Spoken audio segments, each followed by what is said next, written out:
할렐루야. 전우자하고 이렇게 인사합시다. 눈 오니까 좋네. 눈 오니까 좋네. 뒷사람하고 이렇게 해요. 역시 겨울에는 눈이 와야 돼.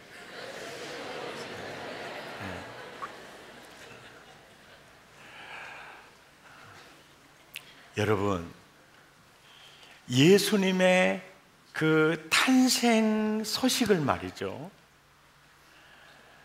하나님께서 누구에게 가장 먼저 전해주라고 했냐면 목자들이에요. 누가복음 2장 25절에 보면 시므온이라는 사람이 나오거든요. 근데 이 사람은 의롭고 경건해요. 그리고 이스라엘의 위로를, 메시아를 기다리는 사람이에요. 26절에 보면 그가 주의 그리스도를 보기 전에는 난 죽지 아니하리라, 이렇게 사모하는 사람이에요. 그런데 이 시므온보다 먼저 목자들에게 전해요. 36절을 보시면 안나라는 사람이 나오는데 그는 선지자입니다.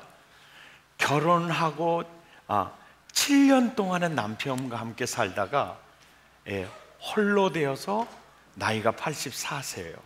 근데 이 사람은 성전을 떠나지 않고 주야로 금식함으로 하나님을 섬기는 거예요. 그리고 이분도 메시아를 기다려요. 그런데 보세요, 시므온이라는 사람에게 또 안나라는 사람에게 메시아의 탄생의 현실을 보게 하시거든요.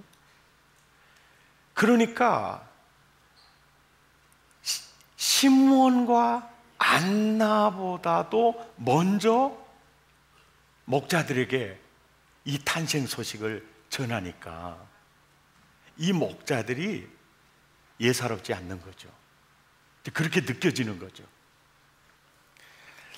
그렇게 예수님의 탄생 소식을 대제사장이나 제사장이나 또 율법을 연구하고 있는 서기관들에게, 그 율법을 계속 필사하는 사람들에게 전해줄 수도 있잖아요. 그런데 왜 하나님은 가장 먼저 예수 탄생 소식을 목자들에게 전하라고 천사들을 보냈을까? 여기에 분명한 이유가 있겠어요, 없겠어요? 그게 뭐냐고요? 대답 한번 해봐요. 맞으면 내가 떡국 써줄게요. 예. 그래서 이 학자들도 이 면에 대해서 굉장히 고민을 했어요. 그래서 핸드릭슨이라는 주석학자는요, 메시아는 가난한 자에게 복음을 전하기 위하고 병든 자를 치유하러 오셨고, 그래서 바로 당시에 가장 빈민이고 그들이 목자였기 때문에 목자들에게 최초 예수님의 탄생 소식을 전하는 게 메시아 사상과 맞다는 거예요. 그래서 목자들에게 전했을 거다. 그리고 메투엘리라는 그 학자는요, 다 잠든 밤에 유일하게 목자들만 깨어 있는 거예요. 8절에 보면 그 지역의 목자들이 밤에 밖에 서서 자기 양떼를 지키는 거예요. 다 자고 있는데 깨어서 자기 양을 지키는, 사명에 충실하고 성실하고 깨어있는 목자들이었기 때문에 이들에게 전했다. 스펜스라는 학자는요, 주로 예루살렘 성전에서 제물로 드려지는 양들을 이들이 키운 양들이다. 그래서 그들은 어린 양을 보면서 진짜 우리 죄를 구속하기 위해서 오신 어린 양을 바라보고 있었을 거다. 그래서 그들에게 전했다. 여러분 생각은 어때요? 설교는 듣고 계시죠? 그런데 저는 이 학자들의 얘기를 들으면서도 만족함이 없어요. 왜냐하면 예수님의 탄생 소식을 전하는데요, 완전히 이벤트를 합니다. 8절을 보세요. 8절을 보시면 그 목자들이 밤에 자지 않고 양을 지키고 있어요. 9절을 보세요. 누가 나타나죠? 주의 사자가 딱 나타나더니 또 뭐가 나타나죠? 주의 영광이 강력하게 비치는 거예요. 이게 이벤트예요. 잘 생각해 보세요. 그러니까 목자 시끄러워 있다가 뭐야 이거 이러니까 모두가 무서워서 놀래는 거예요. 그럴 때 주의 사자가 따로 있어요. 그리고 구절을 보세요. 누가 등장하죠? 천사가 등장하는 거예요. 주의 사자도 천사고 구절의 천사도 천사인데 역할이 달라요. 주의 사자는 무관이고 천사는 정보통신부에 근무하는 천사들이에요. 비웃는 거 건강에 이롭습니다. 이게 달라요. 그 주의 사자가 곁에 서고 주의 영광이 강력하게 목자들을 비치니까 이거 완전 정말 이 대구 말로 시끄럽다. 그럴 때 좋은 소식을 전하는 천사가 딱 등장을 하면서 큰 기쁨에 좋은 소식을 너희에게 전하노라. 다윗의 동네에 우리 구주가 나셨으니 그리스도시라. 이 전하는 거예요. 그러더니 10절에 보니까 보세요. 10절에 13절에 보니까 수많은 천군이 그 천사와 함께 찬양을 하는데 이 찬양하는 이 군중이요 살롬 찬양대보다 더 많아. 수가. 아니 기분 나쁘게 생각하지 마세요. 수많은 천군과 함께 천사들이 찬양을 하는데 지극히 높은 곳에서는 하나님께 영광이요 땅에서는 기뻐하심을 입은 사람들 중에 평강이로다. 자, 이 찬양을 누구에게 보여주기 위한 이벤트냐 이거요. 대단한 일이죠. 관중은 목자들입니다. 그렇다면 이 목자들이 도대체 누구이길래, 어떤 사람들이길래 가장 먼저 메시아 탄생을 알려주는 것만 또 귀한 일인데 완전 이벤트하고 있는 거예요. 야, 여러분 성경을요 깊이 보면 대단한 걸 볼 수가 있어요. 도대체 이 목자들이 어떤 사람들이길래 하나님이 특별한 은총을 이들에게 베풀고 계시는가? 오늘 이 문제를 풀면 보내드리도록 하겠습니다. 여러분, 도대체 이 목자들이 누구이길래 이 목자들이 누구인지를 한번 찾아보십시다. 성지순례를 가면 예루살렘과 베들레헴 사이에 목자들의 기념교회가 세워져 있습니다. 근데 그 교회는 목자들의 천막처럼 지어져 있어요. 왜 저 교회가 세워졌느냐? 바로 그 목자들이 예수님의 탄생 소식을 들었던 그 장소에 저 교회가 세워져 있어요. 지금은 저 지역을 나맛 나엘이라고 해요. 나맛 나엘에 가면 목자들의 기념교회가 있어요. 이렇게 하면 통하는데 성경의 구약 성경에는 저 지역을 베닷게렘이다 이렇게 베닷게렘이다. 이게 발음이 조금 그래요. 히브리어라 그래요. 베닷게렘이다. 이게 베닷게렘이에요, 저가.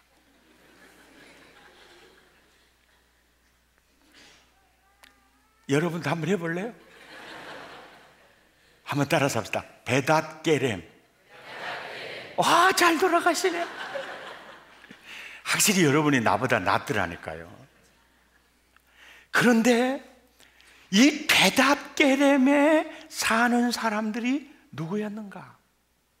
보니까 느헤미야가 예루살렘 성을 중건할 때 이 베닷게렘에 살던 사람이 느헤미야 3장 14절에 보니까 네갑의 아들들이 살았어요. 네갑의 아들들이. 이들이 하는 일이 뭐냐? 예루살렘 성을 중건하고 문을 다시 달 때 분문, 이 분문이 뭐냐면 예루살렘 성 안의 사람들의 분뇨와 쓰레기를 가지고 나와서 기드론 시내가에 버리는 이 문이 분문이에요. 근데 이 분문을 세우는 족속이 누구냐면 네갑의 아들들이야. 그러니까 베닷게렘에 살던 주민들은 누구 아들? 백동조 아들? 네갑 아들이야. 네갑 아들이. 그 네갑 아들들이 어떤 사람인가 봤더니 열왕기하 10장 15절을 가보니까요, 예후 왕이 등장하잖아요. 이스라엘의 왕인데 이 예후 왕이 누구냐면요, 여러분 아합 왕 잘 알죠? 아합의 부인이 이스라엘 성경에 나오는 3대 악녀 중에 이세벨이라는, 게 한국 이시하고는 달라요. 이세벨이라는 여자예요. 그래가지고 이세벨 때문에 바알과 아세라화 되어요. 그리고 그때 활동했던 선지자가 엘리야와 엘리사예요. 엘리야를 통해서, 엘리사를 통해서 끊임없이 전투도 하고 해도 또 바알로 넘어가요. 또 바알로 넘어가요. 이래서 아합이 죽고 아시야가 왕이 되고 또 손자 여호람이 왕이 돼도 그들은 늘 바알에게 넘어갔어요. 그래서 하나님이 그들을 진노했고 예후라는 사람을 들어서 아합의 손자 여호람을 죽이는 거예요. 그리고 그 왕조를 폐합니다. 그때 예후가 거기서 떠나가다가 자기를 맞이하러 오는 누가 있죠? 네갑의 아들 여호나답이 있는 거예요. 여호나답이 예후가 이 바알과 아세라 우상에 젖어 있는 아합 왕조를 죽이러 간다는 소식을 듣고 그 일에 나도 동참하겠다고 오는 거예요. 그러니까 당신을 향한 내 마음이 진실하듯이 당신도 나를 향한 마음이 진실하냐? 그러니까 진실합니다. 그러면 내 병거를 타락을 태워요. 병거를 태워가지고서 16절에 태우고 17절에 시작. 사마리아에 이르러 거기에 남아있는 바 아합에게 속한 자들을 죽여 진멸하였으니 여호와께서 엘리야에게 이르신 말씀과 같이 진멸을 해요. 그러니까 아합의 감은 바알과 아세라 우상에 젖어 있는 지도자들을, 왕 권력자들을 다 죽이는 거예요. 그리고 예후 왕이 들어서요. 그러면서 그 예후가 23절에 보면 시작. 예후가 네갑의 아들 누구하고 여호나답과 더불어 바알의 신당에 들어가서 바알을 섬기는 자들에게 이르되 너희는 살펴보아 바알을 섬기는 자들만 여기 있게 하고 여호와의 종은 하나도 여기 너희 중에 있지 못하게 하라 하고 25절 시작. 번제를 드리기를 다음에 예후가 호위병과 들어가서 한 사람도 나가지 못하게 하고 죽이라 하며 호위병과 지휘관들이 칼로 그들을 죽여 밖에 던지고 바알의 신당 있는 성으로 가서 바알의 신당에서 목상들을 가져다가 뭐하죠? 불사르는 거. 불사르고 27절 바알의 목상을 헐며 바알의 산 신당을 헐어서 변소가 뭐죠? 직관 통신 WC 톨리터 등 만드는 거예요. 그러니까 네갑의 아들들 가운데 여호나답이라는 이 아들이요, 바알과 아세라화 되어 있는 그 백성을 보고 너무 가슴 아프게 생각했어요. 그래서 예후와 하나님이 예후를 통해서 그들을 진멸하고 정말 우상으로부터 이스라엘 백성들을 보호하기 위해서 먼저는 아합의 그 일가를 이렇게 다 진멸하고, 그 다음에는 바알과 아세라 선지자 제사장들을 다 진멸하고 목상을 부시고 산당을 해파하고 그걸 변소로 만들었어요. 그리고 네갑의 아들 여호나답이요, 후손들에게 이런 얘기를 해요. 아합의 이 가문은 갈멜산 전투를 끝나고도 또 바알과 아세라에게 넘어갔다. 이스라엘 백성들이 지금 아합 왕조를 폐하고 아세라 바알 선지자 다 죽였어도 또 그들은 바알화 되어 갈 가능성이 크므로 우리 후손들은 포도주를 마시지 말라, 파종하지 마라, 포도원을 가지지 마라, 집에서 살지 마라, 장막에서 살아라. 이 명령을 네갑의 아들 여호나답이 후손들에게 이 명령을 내려요. 그래서 그 사람들은 포도주를 마시지 않았고 파종하지 않았고 포도원을 갖지 않았어요. 왜 여호나답이 네갑의 아들들에게 포도주를 마시지 말고 포도씨를 뿌리지 말고 포도원을 가지지 말고 집에 살지 말고游牧민으로서 천막에 살라고 했느냐? 그 이유가 중요합니다. 바알과 아세라 우상은요, 하늘에서 비를 내리게 해서 농사에 풍요를 주는 신이다라고 전했던 것이 당시의 바알의 메시지였어요. 그래서 이들이 농사를 짓다가 비가 조금 오지 않거나 그러면 이들은 언제든지 또 바알에게 넘어갈 가능성이 있기 때문에 바알화 되지 않기 위해서 포도주를 먹지 마라. 포도주를 먹으려면 반드시 파종하게 될 것이고 포도원을 갖고 싶을 것이고, 그러다 보면 또 바알화 될 수 있기 때문에 선민으로서 여인의 후손을 모셔드리는 혈맥으로서 순수성을 지켜야 되기 때문에 너희는 그들을 포기해라, 이 명령을 내렸어요. 그런데 이 말을 들은 네갑의 아들들이요, 200년 동안 그렇게 산 거예요. 200년 동안 그렇게 사니까 예레미야 선지자가 활동하던 시대는 200년이 지난 다음이거든요. 다음에는 예레미야 35장 1절에 보면요, 유다의 요시야 왕의 아들 여호야김 때에, 이제 이 여호야김 때에 바벨론에게 이스라엘이 함락이 되고 다니엘이 포로로 잡혀갈 때가 여호야김 때예요. 그때에 여호와께로부터 말씀이 예레미야에게 임하는데, 예레미야에게 뭐라고 말씀하시냐면 2절에 시작, 너는 네갑 사람들의 집에 가서 그들에게 말하고 그들을 여호와의 집 한 방으로 데려다가 포도주를 마시게 해라, 그렇게 명령한 거예요. 이들은 포도주를 마셔요, 안 마셔요? 안 마셔요. 그런데 그들을 여호와의 집으로 데려다가 예레미야야, 그들로 하여금 포도주를 마시게 해라. 자, 5절 보세요. 시작. 내가 네갑 사람들의 후손을 앞에 포도주가 가득한 정지와 술잔을 놓고 마시라 고나매 그들이 이르되 우리는 포도주를 마시지 아니하겠노라. 네갑의 아들 우리 선조 누가? 요나답. 아까 열왕기하에는 여호나답이었죠. 근데 왜 여기는 요나답인가? 히브리어 발음상 호는 묵음입니다. 그래서 여호람, 요람, 여호나답, 요나답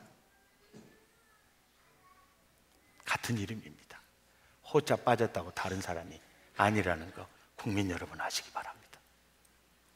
요나답이 우리에게 명령하여 이르기를 너희와 너희 자손은 영원히 뭘 마시지 말며?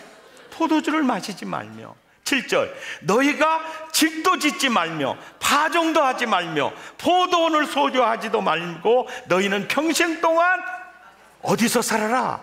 장막에서 살아라. 그리하면 너희가 머물러 사는 땅에서 너희 생명이 길리라 하였으므로 우리가 네갑의 아들 우리 선조 요나답이 우리에게 명령한 모든 말을 순종하여 우리와 우리 아내와 자녀가 평생 동안 포도주를 마시지 아니하며 살 집도 짓지 아니하며 포도원이나 밭이나 종자도 가지지 아니하고 장막에 살면서 우리 선조 요나답이 우리에게 명령한 대로 다 지켜 행하였습니다. 그리고 술을 안 먹는 거예요. 12절 그때의 여호와의 말씀이 에레미야에게 임하여 이르시되 만군의 여호와 이스라엘의 하나님께서 이와 같이 말씀하시니라. 너는 가서 유다 사람과 예루살렘 주민에게 이르기를 너희가 내 말을 들으며 교훈을 받지 아니하겠느냐? 여호와의 말이니라. 네갑의 아들 요나답이 그의 자손에게 포도주를 마시지 말라 한 그 명령은 실행되도다. 그들은 그 선조의 명령을 순종하여 오늘까지 마시지 아니하였거늘 내가 너희에게 말하고 끊임없이 말하여도 너희는 내게 순종하지 아니하였도다. 내가 내 종 모든 선지자를 너희에게 보내고 끊임없이 보내며 이르기를 너희는 이제 각기 악한 길에서 돌이켜 행위를 고치고 다른 신을 따라 그를 섬기지 말라. 그리하면 너희는 내가 너희와 너희 선조에게 준 이 땅에 살리라 하여도 너희가 귀를 기울이지 아니하며 내게 순종하지 아니하였노라. 네갑의 아들 여호나답의 자손은 그의 손조가 그들에게 명령한 그 명령을 지켜 행하나 이 백성은 내게 순종하지 아니하였도다. 17절 시작. 그러므로 만군의 여호와 이스라엘의 하나님께서 이와 같이 말씀하시니라. 보라 내가 유다와 예루살렘의 모든 주민에게 내가 그들에게 대하여 선포한 모든 재앙을 내리리니 이는 내가 그들에게 말하여도 듣지 아니하며 불러도 대답지 아니함이니라 하셨다 하라. 이 명령 얼마 후에 바벨론이 쳐들어와서 포위하고 여호야김 왕은 죽게 됩니다. 그리고 1차 포로로 잡혀가게 돼요. 그때 18절에 시작. 에레미야가 네갑 사람의 가문에게 이르되 여호와 이스라엘의 하나님께서 너희가 너희 손조 요나답의 명령을 순종하여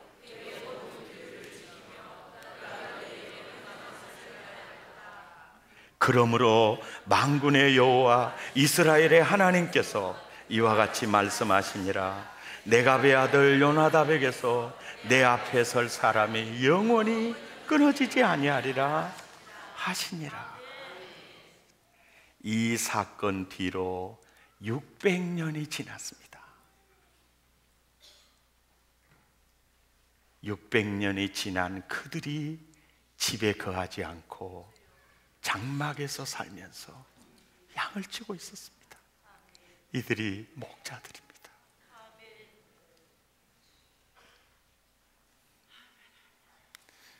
바알화되지 않기 위해서, 세상 문화화되지 않기 위해서 다양한 그 유혹들과 문화들이 파도처럼 밀려올 때 순수한 믿음을 지키기 위해서 너희는 포도주를 마시지 말라. 포도주를 마시게 되면 포도주 씨를 파종하게 될 것이고 포도원을 갖고 싶을 것이고 포도원을 농사를 하다 보면 비가 오지 않으면 다시 너희는 또 그 거짓에 속아서 너희는 바알에게 또 갈 거다. 네갑의 후손들이여 너희는 집도 짓지 마라. 평생 양을 치는 유목민으로 장막에서 살아라. 이것이요, 지금 예수님의 기쁜 소식을 전하기 이전에 800년 전 얘기고, 200년이 지났을 때 하나님은 그 네갑의 아들들을 기억하고 예레미야에게, 야, 네갑의 아들들은 그 선조 요나답의 말을 지키기 위해서 노력했지만 너희는 그렇게 하지 않았다. 그래서 내가 너희에게 재앙을 내리리라. 그리고 바벨론에게 넘겨주는 거예요. 네갑의 아들들은 내 앞에 설 자가 끊어지지 아니할 거다. 그걸 기억해 주는 거예요. 와, 이 말씀을 깨닫고요, 전 정말 놀랐습니다. 의를 지키는 자, 믿음을 지키는 자, 주님이 꼭 기억하시는 거예요. 아멘입니까? 지금 우리 사회는요, 세속화, 만모니즘, 바알화, 이 경제화, 참 힘들고 어려울 때 예수님 만날 때는요, 죄의 유혹을 이기기 쉬워요. 그런데 살만하면 어렵습니다. 참에 예수님 만나고 주일 성수하고 술 끊고 그럴 때는요, 한잔해요. 그래도 아니야, 절대 하지 않습니다. 먹고 살만하면 이럽니다. 그때가 조심해야 돼.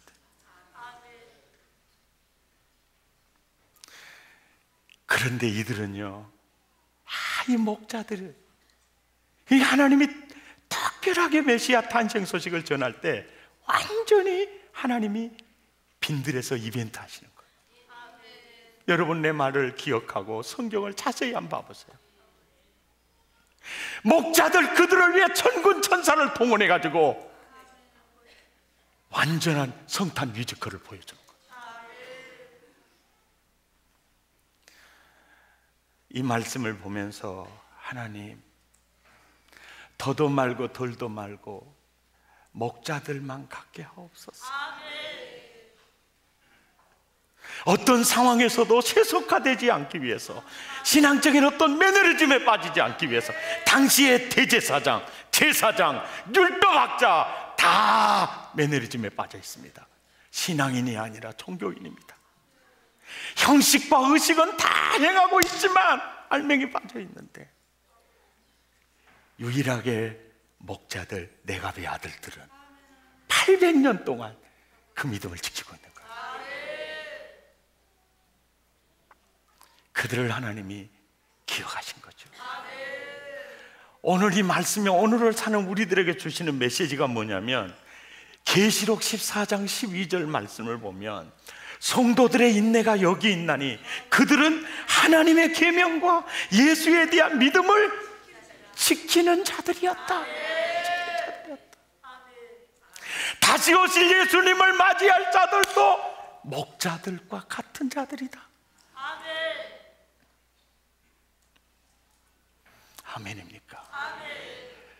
순결한 그리스도의 신부로, 순결한 그리스도의 신부로 의의 예복을 지키는 그런 믿음의 사람들로 목자들의 반열에 서서 주님을 맞이할 수 있기를 우리가 기대해야 되겠죠. 예수님, 우리의 죄를 구속하기 위해서 오시는 그 예수님을 맞이하는 목자들의 모습은 다시 오실 예수님을 맞이해야 되는 예수의 믿음을 지키는 그 무리들이 됩니다. 오늘날 많은 사람들이, 얼마나 많은 사람들이 성경을 보는 대신에 텔레비를 봅니다. 정말 기도해야 될 때 우리는 스마트폰을 취해서 삽니다. 나도 모르는 사이에 타락되어져 가고 있는 거예요. 이걸 경계하기 위해서 포도주를 마시지 마라, 파종하지 마라, 포도원을 갖지 마라, 바알화되지 않게 하기 위해서. 아멘이죠. 이런 그 주님의 마음이 있어요. 어떤 상황에서도 말씀을 지키는 자들을 하나님은 꼭 기억하셨고 그들에게 합당한 은총을 베풀어 주시고 있죠. 나는 성탄절 올 때마다 평생 이 말씀 기억되시기를 바랍니다. 찬양하겠습니다.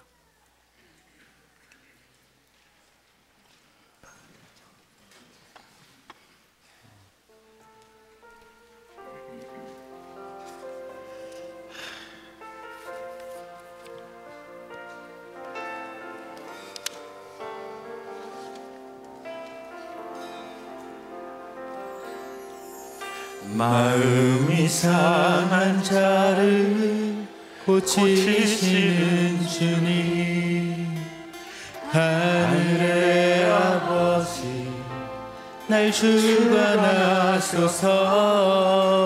주의 길로 인도하사 자유케 하소서. 새 일을 행하사 분케 하소서. 의에 줄이고 목이 마르니 성령의 기름 부소서. 의에 줄이고 목이 마르니 내 잔을 채워 주소서. 성령으로 채우사 주보게 하소서.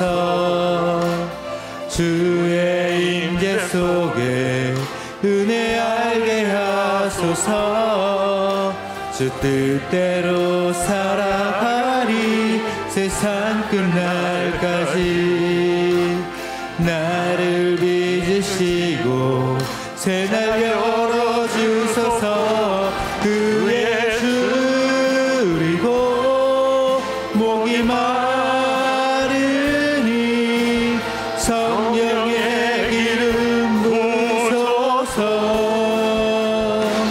의에 줄이고 목이 마르니 내 잔을 채워주소서. 의에 줄이고 목이 마르니 의에 줄이고 목이 마르니 성령의 기름 부소서. 의에 줄이고 목이 마르니 내 잔을 채워주소서. 의에 줄이고 목이 마르니 의에 줄이고 목이 마르니 성령의 기름 부소서. 의에 줄이고 목이 마르니 내 잔을 채워주소서. 우리 함께 결단의 기도 드리겠습니다. 아합 왕이 북방 이스라엘을 다스릴 때 시돈 지방의 이세벨을 아내로 맞아들여 바알과 아세라를 받아들였습니다. 바알과 아세라는 달신으로 비를 주관해서 농사가 잘 되게 해서 풍요를 주는 신이다라고 그렇게 전했습니다. 순식간에 이스라엘 백성들 전체가 하나님을 향했던 마음에서 돌이켜 바알과 아세라가 섬기게 되었습니다. 하나님은 진짜 비를 내리는 분이 하나님이라는 것을 깨우쳐 주기 위해서 3년 6개월 동안 하늘문을 닫았습니다.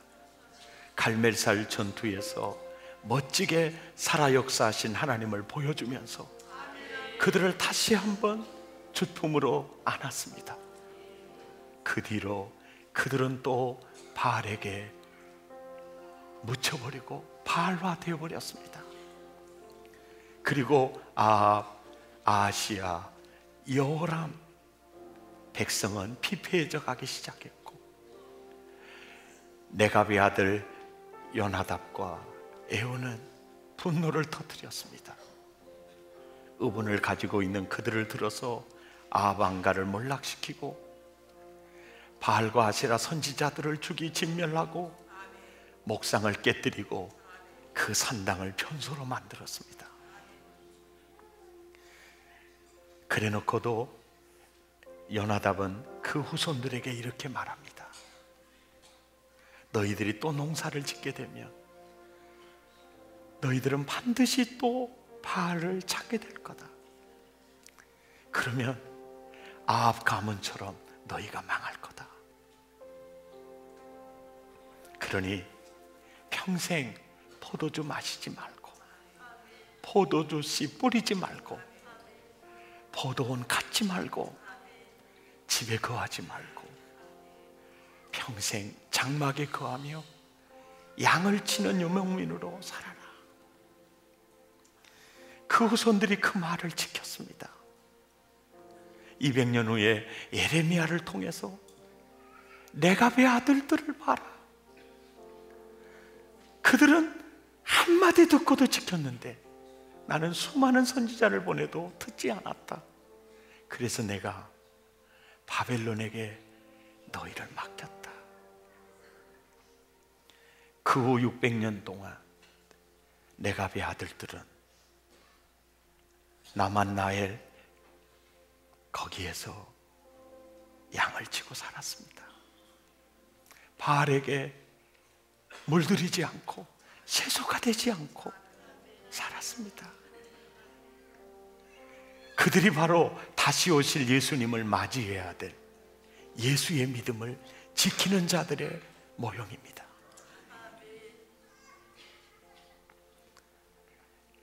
내가 처음 주를 만났을 때 그 주님을 의지하는 마음, 그때 주의를 지키고 그때 술을 거부하고 지금도 그 믿음 유지되고 있나요? 예배는 잘 드리는 형식은 있는데 그때 그 마음으로 드리고 있나요? 혹시 신앙의 매너리즘에 빠져 있지는 않나요? 혹시 세속화되어 있지 않습니까? 이 말씀의 거울 앞에 우리의 신앙의 모습을 그대로 내려놓고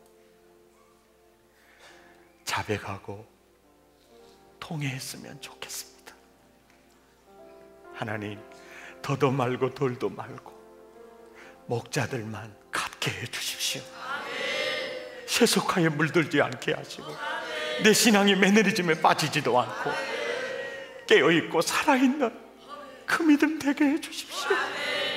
다시 오신 예수님을 목자들처럼 만나는 내가 되게 해 주옵소서. 우리 마음을 토하고 입술을 열어 기도하겠습니다. 고마우신 하나님,